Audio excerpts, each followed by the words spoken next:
ప్రియమైన విద్యార్థులందరికీ శుభోదయం. ఈరోజు మరో 2 చక్కటి పద్యాలు నేర్చుకుందాం. మొదటి పద్యం. బట్టి పట్టరాదు పాఠ్యాంశములనెల్ల, బట్టి పట్టరాదు పాఠ్యాంశములనెల్ల, తెలిసి చదువ మేలు కలుగుచుండు, తెలిసి చదువ మేలు కలుగుచుండు, బట్టి గొట్టువాడు ఒట్టి బడుద్దాయి, బట్టి గొట్టువాడు ఒట్టి బడుద్దాయి, తెలిసి మెలగమేలు తెలుగు బాల, తెలిసి మెలగమేలు తెలుగు బాల.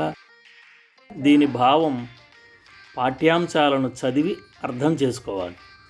కేవలం బట్టియం పట్టి చదవరాదు. పాఠం చదివి అర్థం చేసుకోకుండా కేవలం బట్టి పట్టి మాత్రమే చదివేవాడు బడుద్దాయి అవుతాడు.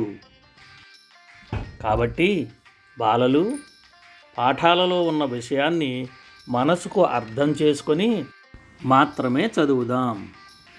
ఇప్పుడు రెండవ పద్యం చూద్దాం.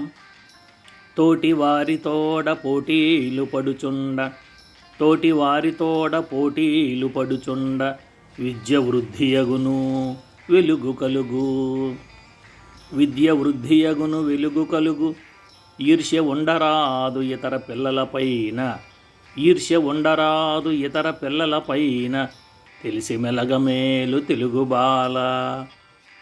దీని భావం చూస్తే మన తోటి విద్యార్థులతో చదువులో పోటీ పడి చదవాలి. అప్పుడే మనకు చదువు బాగా అబ్బుతుంది, జీవితంలో పైకి వస్తాం. అంతేకాని మన తోటి పిల్లలపైన ఈర్ష్య అసూయలు ఉండకూడదు. వీటి వలన మనకే నష్టం జరుగుతుంది. బాలలు, ఇది తెలుసుకొని ప్రవర్తించండి. ఈ పద్యాలు మీకు నచ్చితే లైక్ చేసి షేర్ చేయండి.